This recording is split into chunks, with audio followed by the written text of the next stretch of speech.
Imagine करो रात के लगभग 3:30 बज रहे हैं, कमरे में पूरी तरह से अंधेरा है। हाँ, और बस वो एक फोन की स्क्रीन चमक रही है। वही रोशनी, हाँ। एक 22 साल के इंसान की आंखें नींद से पूरी तरह जल रही हैं।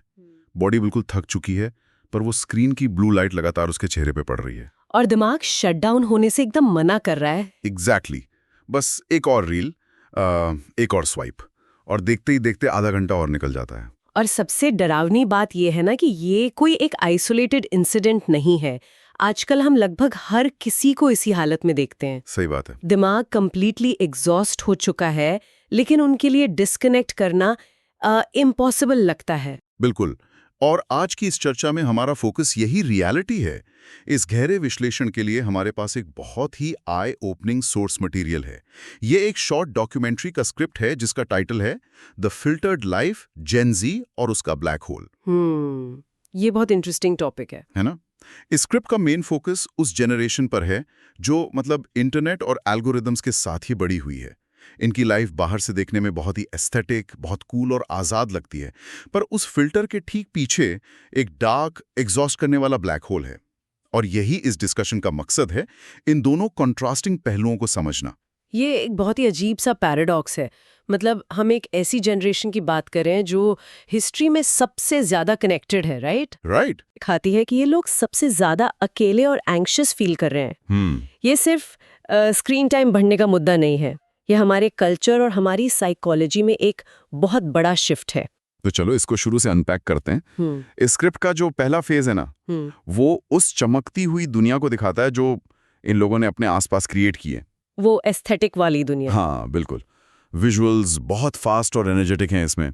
इंस्टाग्राम रील्स हो गए, अनएस्थेटिक एस्थेटिक कैफेज, वो अनफिनिश्ड वॉल्स वाले कैफेज जो आजकल हर जगह हैं। हाँ, जहाँ इंटेंशनली सब कुछ रफ लुक में होता है। वही स्नीकर अनबॉक्सिंग्स और आईपैड्स पर बन रही डिजिटल आर्ट, पूरा एक अपबीट लोफाई म्यूजिक चल रहा है बैकग्राउंड में।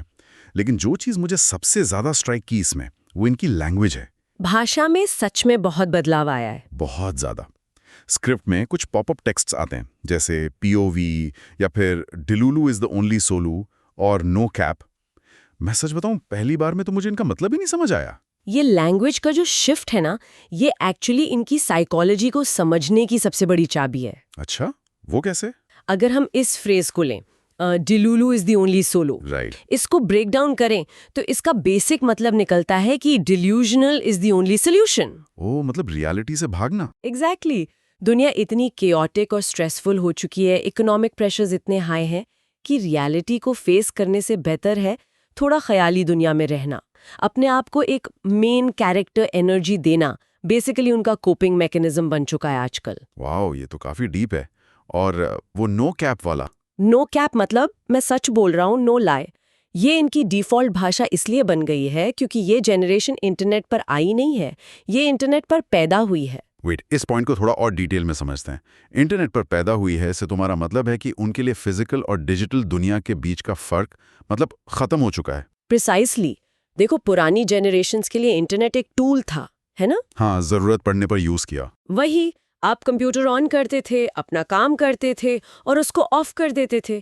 पर इनके लिए इंटरनेट उनका नेचुरल एनवायरनमेंट है, वो वहीं रहते हैं। जब आप एल्गोरिदम्स की दुनिया में बड़े होते हैं तो आप अनकॉन्शियसली सीख जाते हैं कि लोगों का अटेंशन कैसे ग्रैब करना है। वो जो एस्थेटिक विजुअल लैंग्वेज है, हर चीज़ को ब्यूटीफुल और शेयरेबल बनाना, वो बस दिखावे के लिए नहीं है। तो और क्या है? वो डिजिटल दुनिया में सर्वाइव करने और अपनी आइडेंटिटी बनाने का एक तरीका बन चुका है उनके लिए। सही बात है। और इस आइडेंटिटी में ना उनके कोर वैल्यूज भी बहुत स्ट्रांगली हाईलाइट होते हैं। डॉक्यूमेंट्री दिखाती है कि ये जनरेशन मेंटल हेल्थ के बारे में बिना किसी झिझक के एकदम खुलकर बात करती है। हाँ, ये एक बहुत पॉजिटिव चीज़ है। बिल्कुल है। थेरेपी, ट्रॉमा, बाउंड्रीज, ये सारे वर्ड्स इनकी नॉर्मल वोकैबुलरी का हिस्सा हैं। अब क्लाइमेट चेंज को लेकर सेंसिटिव हैं, LGBTQ+ राइट्स और इंक्लूसिविटी को सपोर्ट करते हैं। ये सब सुनकर तो लगता है कि बहुत ही सॉर्टेड जनरेशन है। लगता तो है, लेकिन इसमें एक और पॉइंट है। एक चीज़ जो इन्होंने अपना सबसे बड़ा स्वैग बना लिया है, वो है ट्रेडिशनल 9 to 5 की जॉब को रिजेक्ट करना। वो किसी भी तरह की कॉर्पोरेट जॉब को गुलामी या उस मैट्रिक्स का हिस्सा मानते हैं और उन्हें बस अपना खुद का ब्रांड बनाना है। और जानते हो, यहीं से प्रॉब्लम की असली शुरुआत होती है। कैसे? कॉर्पोरेट जॉब को रिजेक्ट करना ऑन पेपर बहुत एम्पावरिंग लगता है। मतलब मैं अपना बॉस खुद बनूंगा वाली फीलिंग बहुत अट्रैक्टिव होती है ना। हाँ, आज़ादी वाली फीलिंग आती है। लेकिन रियलिटी में जब आप अपना खुद का पर्सनल ब्रांड बनाते हैं तो आप एक्चुअली अपने टाइम और अपनी पूरी लाइफ को एक एल्गोरिदम के हवाले कर देते हैं। एग्जैक्टली यहाँ मैं सच में थोड़ा पुशबैक देना चाहता था, क्योंकि मैं सोच रहा था कि क्या 9 to 5 को छोड़ना सच में आज़ादी है?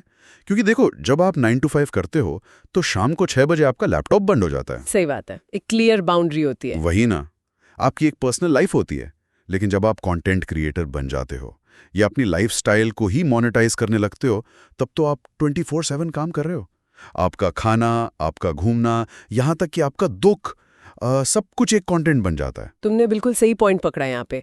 सिस्टम से आज़ाद होने के चक्कर में इन्होंने खुद को एक ऐसे नए सिस्टम में डाल लिया जिसका कोई ऑफ स्विच ही नहीं है। एकदम नहीं है। और इस नए सिस्टम का बॉस कोई ह्यूमन मैनेजर नहीं है जो छुट्टी दे देगा।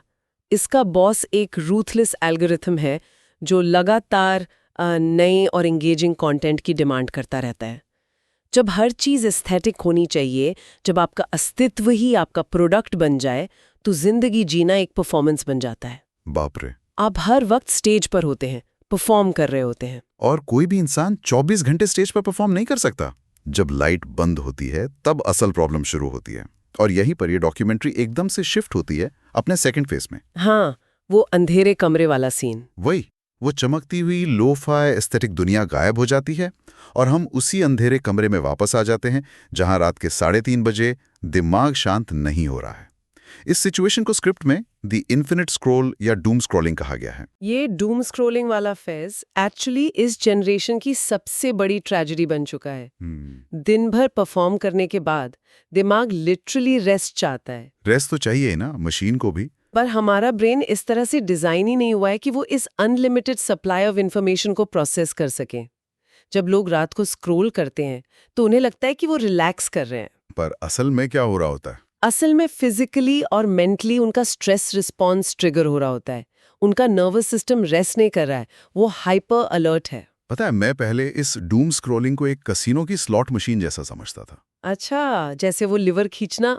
हाँ, कि आप लीवर खींचते हो इस उम्मीद में कि जैकपॉट मिलेगा, वैसे ही हम स्वाइप करते इस उम्मीद में कि अगली रील कुछ अच्छी होगी। लेकिन अब इस डॉक्यूमेंट्री को पढ़ने के बाद मुझे लगता है कि ये एनालॉजी पूरी तरह से फिट नहीं बैठती। तो अब क्या लगता है तुम्हें? कैसीनो में ना आप एक कॉन्शियस डिसीजन लेते हो खेलने का। ये इन्फिनिट स्क्रॉल थोड़ा अलग है। मुझे अब थोड़ा ऐसा लगता है जैसे इमेजिन करो किसी इंसान को बहुत जोर से प्यास लगी है। ठीक है। उसकी बॉडी सच में पानी मांग रही है, लेकिन पानी पीने के बजाय वो लगातार चिप्स और जंक फूड खाया जा रहा है। ये बहुत इंटरेस्टिंग कंपैरिजन है, थोड़ा और समझाओ इसे। मतलब कैसे कनेक्ट हो रहा है ये? देखो, दिमाग को एक्चुअल में उस वक्त क्या चाहिए होता है? रेस्ट, शांति, या फिर एक डीप मीनिंगफुल ह्यूमन कनेक्शन। हाँ बिल्कुल। लेकिन एल्गोरिथम उसे क्या दे रहा है? 15 सेकंड के डोपामिन हिट्स। वो उन एम्प्टी कैलोरीज की तरह हैं जो जंक फूड में होती हैं। तुम्हारा पेट भर जाएगा, तुम ब्लोटेड और थका हुआ फील करोगे, लेकिन जो कोर प्यास है ना, जो जेन्युइन कनेक्शन की भूख है, वो कभी नहीं बुझेगी। सही बात है। और इसलिए तुम लगातार स्क्रॉल करते रहते हो क्योंकि तुम्हें लगता है शायद अगला वीडियो तुम्हारी उस प्यास को बुझा दे, लेकिन वो जंक फूड है, वो हाइड्रेट नहीं करेगा। वाओ, ये एक्चुअली एग्जैक्टली वही है जो न्यूरोसाइंस हमें बताता है। डोपामिन सिर्फ खुशी का केमिकल नहीं है, ये एंटिसिपेशन यानी उम्मीद का केमिकल है। ओह, एंटिसिपेशन। हाँ, दिमाग बोलता है कि अगले रील में शायद कुछ बेटर हो, और इस वजह से हमारा थंब बस स्वाइप करता रहता है बिना रुके। और इसी डोपामिन लूप के चलते लोग वैलिडेशन ट्रैप में फंस जाते हैं। वैलिडेशन ट्रैप, जिसे डॉक्यूमेंट्री में लगातार दूसरों से खुद को कंपेयर करना बताया गया है। हाँ वही। देखो, एक बहुत बड़ा विरोधाभास या पैराडॉक्स है यहाँ पर। क्या? जो जनरेशन मेंटल हेल्थ को लेकर इतनी अवेयर है, जो बाउंड्री सेट करने की बातें खुलकर करती है, वही जनरेशन इस कंपैरिजन के ट्रैप में सबसे बुरी तरह फंसी है। ये तो है। जब आप दिन भर दूसरों की परफेक्टली क्यूरेटेड एस्थेटिक लाइफ देखते हैं ना, तो सबकॉन्शियसली आप उसकी तुलना अपनी नॉर्मल, मेसी और अनफिल्टर्ड लाइफ से करने लगते हैं, जो कि हर किसी की होती है, मेसी। बिल्कुल। इंसान की बेसिक साइकोलॉजी है समझ में एक्सेप्टेंस ढूंढना, लेकिन डिजिटल दुनिया में सबने स्टैंडर्ड इतना हाई और अनरियल सेट कर दिया है कि रियल लाइफ हमेशा उसके सामने फेल होती हुई लगती है। और इस कांस्टेंट कंपैरिजन और वो जो पीछे छूट जाने का डर होता है, जिसे फोमो कहते हैं, उसमें से निकल कर आता है हसल कल्चर। डॉक्यूमेंट्री का अगला फेज इसी हसल बसल पर फोकस करता है। हाँ, फेज 3। क्योंकि जब आप दूसरों को 21 साल की उम्र में दुबई में चिल करते हुए देखते हो तो आपको नेचुरली लगता है कि आप अपनी लाइफ में फेल हो रहे हो। उसके बाद शुरू होती है वो इंस्टेंट ग्रेटिफिकेशन की दौड़। सबको सब कुछ बस अभी चाहिए। और इसी अभी चाहिए वाली माइंडसेट ने इन टर्म्स को इतना पॉपुलर कर दिया है, जैसे side hustles, drop shipping, crypto trading. हाँ, हर जगह यही चल रहा है। पहले के जमाने में सक्सेस का एक लंबा, थोड़ा बोरिंग रास्ता होता था। आप सालों लगाकर एक स्किल सीखते थे। सही में। पर आज किसी के पास धीरे धीरे आगे बढ़ने का पेशेंस ही नहीं बचा है। हर किसी को बस एक रातों रात चलने वाला हैक चाहिए होता है। लेकिन इस फास्ट लेन में चलने का जो फिजिकल और मेंटल टोल है ना, वो सच में बहुत भयानक है। स्क्रिप्ट में एक डेटा पॉइंट है जो लिटरली झकझोर देता है। वो बर्नआउट वाला? हाँ, सिर्फ 22-23 साल की उम्र में लोग सिवियर बर्नआउट और क्लिनिकल एंजाइटी का शिकार हो रहे हैं। सोचो, 22 की उम्र में, जब टेक्निकली आपकी अडल्ट लाइफ जस्ट शुरू हो रही होती है, तब इनका दिमाग पहले एग्जॉस्ट हो चुका है। ये इसलिए हो रहा है क्योंकि उनकी बॉडी भले ही एक जगह बैठी हो, उनका नर्वस सिस्टम लगातार अलर्ट मोड पर है। वो मेंटली कभी ऑफ होते ही नहीं है। इस चीज को मैंने एक और एनालॉजी से समझने की कोशिश की थी, अगर तुम सुनना चाहो। हाँ, बिल्कुल, बनाओ। दिमाग का जो ये बर्नआउट है ना, ये किसी फिजिकल हैवी काम की वजह से नहीं होता। ये एक पैसिव ड्रेनिंग है। वापस एक स्मार्टफोन की कल्पना करो। ठीक है, कर ली। तुमने उसकी स्क्रीन बंद कर दी है, डिस्प्ले पूरा काला है, देखने में लगता है कि फोन टेबल पर रखा है, आराम कर रहा है, लेकिन बैकग्राउंड में 50 हैवी एप्लीकेशंस चल रही हैं। ओह, मैं समझ रही हूँ तुम कहाँ जा रहे हो। एक ऐप लोकेशन ट्रैक कर रही है, दूसरी हाई रेस फोटोज क्लाउड पर सिंक कर रही है, 3 और ऐप्स लगातार पुश नोटिफिकेशंस ढूंढ रही हैं। तुमने फोन को हाथ भी नहीं लगाया, पर 1 घंटे बाद देखते हो तो बैटरी 100% से गिरकर 10% पर आ चुकी है और फोन एकदम गर्म हो रहा है। ये बैकग्राउंड प्रोसेसिंग इंसानी दिमाग के साथ एग्जैक्ट वही कर रही है। ये बहुत ही परफेक्ट एनालॉजी है। राइट। जब एक 22 साल का लड़का या लड़की बिस्तर पर आराम से लेटी होती है, तो उसकी स्क्रीन भले ही ऑफ हो, पर बैकग्राउंड में उसके दिमाग के अंदर क्रिप्टो के गिरते दाम चल रहे हैं। किसी और इन्फ्लुएंसर के व्यूज का काउंट चल रहा है। हाँ, अपनी लाइफ में पीछे रह जाने का डर और कल सुबह उठ के क्या कंटेंट डालना है ताकि एल्गोरिदम खुश रहे, ये सारी बातें उन 50 बैकग्राउंड ऐप्स की तरह चल रही होती हैं। बैटरी लगातार ड्रेन हो रही है बिना कोई एक्चुअल फिजिकल काम किए। और पता है इस बैकग्राउंड ड्रेनिंग का सबसे बड़ा साइड इफेक्ट क्या है? क्या? एक अजीब सा अकेलापन, यानी लोनलीनेस। डॉक्यूमेंट्री एक पैराडॉक्स पॉइंट आउट करती है जिसे इस पॉइंट पर समझना बहुत जरूरी है। ऐसा कैसे हो सकता है कि आपके पास डिजिटल दुनिया में हजारों फॉलोअर्स हों, लोग आपकी हर एक रील पर कमेंट कर रहे हों, पर फिर भी आप डीपली लोनली फील करें? आई थिंक इसका डायरेक्ट कनेक्शन उस परफॉर्मेंस से है जिसके बारे में तुमने शुरू में बात की थी। कैसा कनेक्शन? अगर मैं 24 घंटे एक कैरेक्टर प्ले कर रहा हूँ, एक क्यूरेटेड एस्थेटिक मेंटेन कर रहा हूँ, तो जो लोग मुझे लाइक कर रहे हैं वो उस कैरेक्टर को लाइक कर रहे हैं ना, वो मुझे तो लाइक नहीं कर रहे हैं। एग्जैक्ट मैकेनिज्म यही है। लोनलीनेस इस बात से नहीं आती कि आपके आसपास लोग नहीं हैं। लोनलीनेस इस बात से आती है जब आपको लगता है कि कोई भी आपको एक्चुअली ट्रूली जानता नहीं है। ये बहुत भारी बात है। जब आप अपनी सारी फ्लॉज, अपना रोना, अपना बिखरा हुआ कमरा उस फिल्टर के पीछे छुपा देते हैं, तो आप खुद को दुनिया से आइसोलेट कर लेते हैं। आपको डर लगता है कि अगर लोग आपका रियल सेल्फ देख लेंगे तो वो आपको रिजेक्ट कर देंगे। सही बात है। इसीलिए हजारों फॉलोअर्स होने के बावजूद रात के 3 बजे जब वो एंजाइटी पैनिक अटैक बन जाती है, तो कॉल करने के लिए एक भी रियल दोस्त नहीं होता पास में। ये एक ऐसी जनरेशन है जो सीन यानी दिखना तो पूरी तरह चाहती है, पर डीपली नॉन होने से बहुत डरती है। ये सच में दिल तोड़ने वाली बात है यार। जिस इंटरनेट को इन्होंने दुनिया से जोड़ने का जरिया समझा था, वही उनके आसपास एक इनविजिबल दीवार बन चुका है। तो अब सवाल ये आता है कि इस ब्लैक होल से बाहर आने का रास्ता क्या है? ये स्क्रिप्ट अपना फाइनल कंक्लूजन कैसे प्रेजेंट करती है? उस डॉक्यूमेंट्री का कंक्लूजन और इस प्रॉब्लम का कोर सॉल्यूशन उस डिजिटल फिल्टर को तोड़ने में ही छुपा है।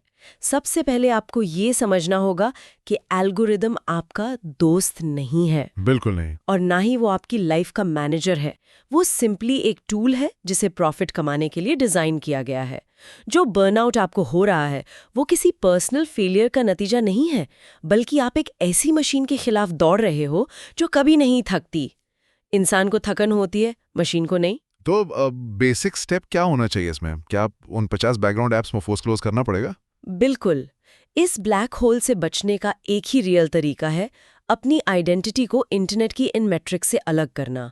आपकी वैल्यू इस बात से तय नहीं होती कि आपके पास कितने व्यूज हैं या आपकी लाइफस्टाइल स्क्रीन पर कितनी एस्थेटिक लगती है। हाँ, व्यूज डिफाइन नहीं करते इंसान को। जो लोग ट्रेडिशनल 9 to 5 को मैट्रिक्स कहकर रिजेक्ट करते हैं ना, उन्हें समझना होगा कि अपने हर एक शौक को, अपनी हर एक हॉबी को मोनेटाइज करके साइड हसल में बदल देना एक फार वर्स मैट्रिक्स है। ये उससे भी बड़ी गुलामी है। वही तो।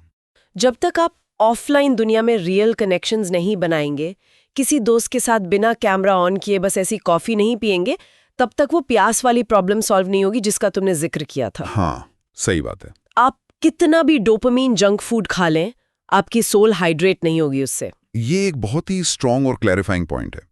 हम लगातार डिलुलू इज द ओनली सोलूतर हंसते रहते हैं और मीम शेयर करते हैं, पर एक्चुअली में ऑथेंटिसिटी ही एकमात्र रास्ता बची है इसे ठीक करने के लिए। बिल्कुल सही। इस गहरे विश्लेषण को रैप अप करते हुए मैं एक आखिरी थॉट पर रुकना चाहता हूं जो तब से मेरे दिमाग में चल रहा है जब हमने 22 साल की उम्र में उस बर्नआउट की बात की थी। हाँ, बताओ क्या थॉट चल रहा है दिमाग में? हम देख रहे हैं कि 20s के शुरुआती सालों में ही दिमाग की बैटरी पूरी तरह से ड्रेन हो चुकी है। एग्जॉशन लेवल एकदम पीक पर है लोगों का। हाँ, ये तो फैक्ट है। तो एक पल के लिए सोचो, जब ये पूरी जनरेशन जो अभी अपनी 20s में है, जब ये 40 या 50 साल की उम्र तक पहुंचेगी, तब क्या होगा? ये सच में एक टेरिफाइंग क्वेश्चन है। राइट। अगर शुरुआती दशक में ही दिमाग कभी ऑफ मोड में नहीं जा पा रहा है, तो 30 साल बाद इनके दिमाग के हार्डवेयर का एक्चुअली क्या हाल होगा? क्या इनकी deep thinking, complex problem solving और एक्चुअली में नए आइडियाज इन्वेंट करने की क्षमता बचेगी? उनकी कॉग्निटिव एबिलिटी पूरी तरह से कॉम्प्रोमाइज हो सकती है। वही ना। या फिर क्या हम फ्यूचर में इंसानी दिमाग के एक बहुत बड़े कलेक्टिव सिस्टम क्रैश का सामना करने वाले हैं, जहां एक पूरी की पूरी पॉपुलेशन मेंटली किसी नई चीज को प्रोसेस करने के काबिल ही नहीं रहेगी? ये थॉट सच में सोचने पर मजबूर करता है हमें। हाइपर कनेक्शन हमारा अगला एवोल्यूशन बनेगा या हमारा सबसे बड़ा सिस्टम फेलियर, ये तो अब वक्त ही बताएगा। और इस सवाल का जवाब हम सबको मिलकर ढूंढना होगा, क्योंकि सच कहूं तो ये सिर्फ जेनजी की कहानी नहीं है। हम सब इस बड़ी सी स्लॉट मशीन या उस जंक फूड डाइट का कहीं ना कहीं हिस्सा बन चुके हैं। वही तो, कोई भी इससे बचा नहीं है। सोचकर देखिए इस बारे में। आज के इस गहरे विश्लेषण में बस इतना ही। आपसे किसी और डीप डाइव में मिलते हैं।